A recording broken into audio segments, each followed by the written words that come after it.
3D printing manufacturer, Formlabs, with the HQ in Boston and here in Berlin. And I'm the managing director of this office here. The idea of Formlabs, well, basically the SLA printers in desktop size came already 5 years ago when Max Lebowski, Nathan Linner, and David Krainer came together or met together at MIT lab, and they were thinking and really discovering a way how you can manufacture stuff and really practical things in high resolution and with a high efficiency, but also for very, very moderate costs.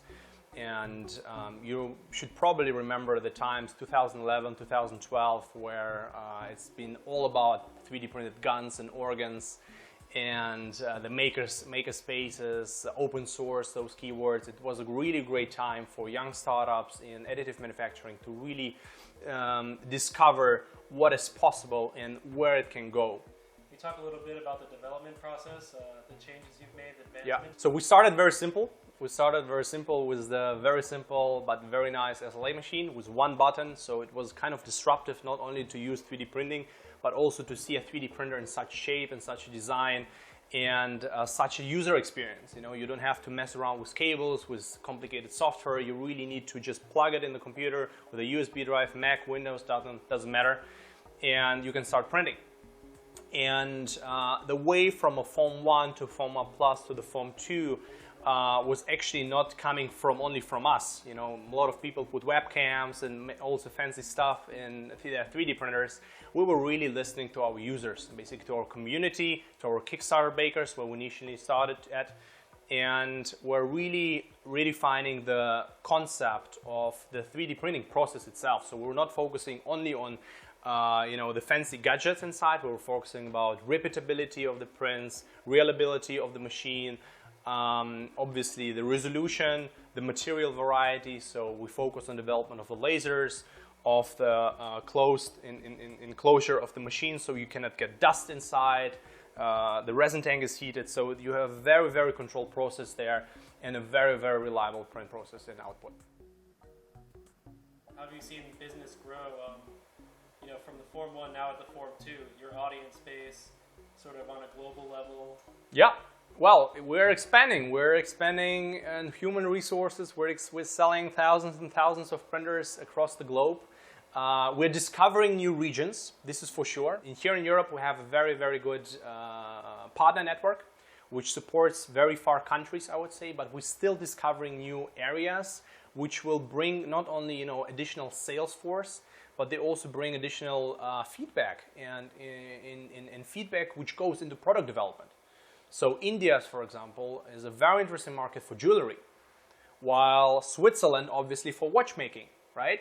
And those are, again, different industries which are very traditional, but where additive manufacturing can really transform them, not disrupt. That is a keyword of yesterday. I think transforming is a better word. What is additive manufacturing doing? It's transforming the way traditional industries are working and how they innovate. And we're looking in these countries, so we're not just going there to sell machines, we're really going there to discover how we can make the customers of such a traditional industries, but also, I would say, newer industries, more successful in what they're doing. Again, as I said, we started very simple. We started for the product designers, our largest target group, our largest audience is obviously engineers, product designers, and they were not looking for medical applications. Nevertheless, throughout the time, we have received a tremendous amount of requests coming from jewelers, but also dentists, hospitals, asking for end product solution, a functional resins which can be used in a medical environment and in the patient or at the patient. So we have been looking at that for, I would say, a couple of years before we really said, okay, we're going to commit towards the dental market and bring out our first resin, our first functional resin, the Dental SG for surgical guides. And we haven't expected actually such a huge demand on that. So we launched it up and it was one of the resins we sold. But today, after already our third resin in a short period of time, in about a year, we're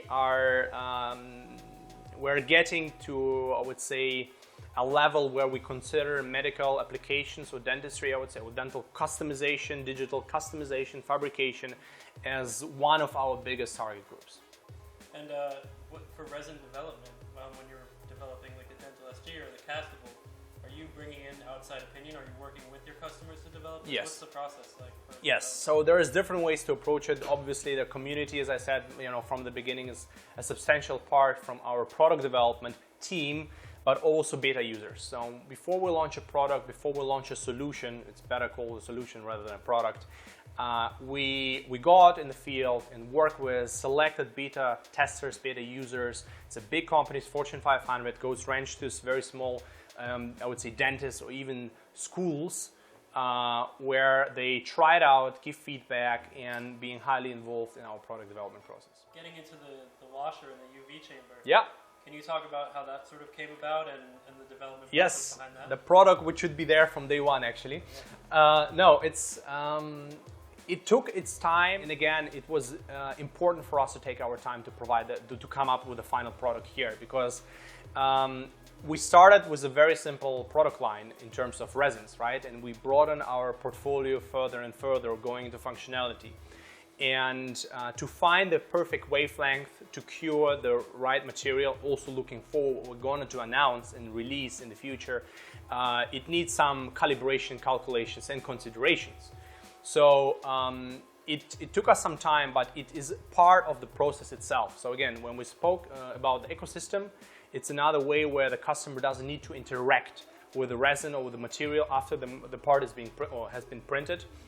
So a dentist or a jeweler or a designer or an engineer can just walk to the machine, send the file, via Wi-Fi, can track the print online. When it's finished, it goes into the curing chamber. It's a washing chamber, then the curing chamber. And at the end of the day, he has the final product in his hand without really interfering with this post-process method. It's a very simple way to do that, and it's a very clean method to do that.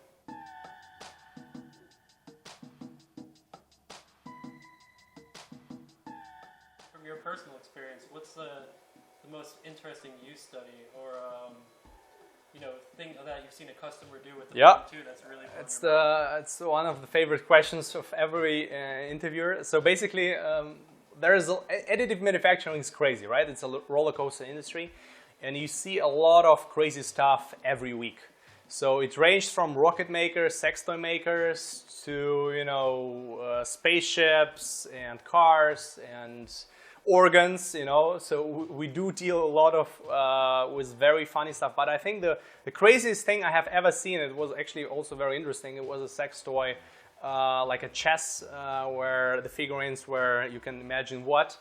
And that was an interesting client, and his admirer was to send that chessboard to Garry Kasparov. It luckily, I think, didn't happen at the end, but I had received the files, and that was crazy. So I think so far, living this industry for 5 years, that was the craziest thing I have ever seen. Yeah, and to kind of go into the Berlin office, yeah. Can you just talk about how you've expanded, how you've noticed not only with applications, but geographically, how Formlabs has spread over the years? Sure. Formlabs Berlin started very small. That was a room with a blinking light in a co-working space with 3 people. And that was, I would say, 1.5 years ago. Today, we are 3-floor HQ here in the middle of the heart of Berlin. And around 60 people are working here full time. And constantly every week they're adding up more. The development has been not easy. As I told before, Berlin is a startup and service city. And to find the right human skill sets and the right potentials to understand not only how to sell well, but how to sell right and how to sell hardware which produces output, so digital fabrication solutions. And that took some while, but I'm very, very confident about my core team here in the HQ. And this is a very, very solid base where we can expand into different direction, also welcoming entirely new products coming along our path. So it's going to be a very, very exciting year for us, and you will see it in the next couple of months what we're going to present and showcase. But it all starts from the team, and if you don't have the right team, even with a great product, you will sell a shit here and probably in other regions as well.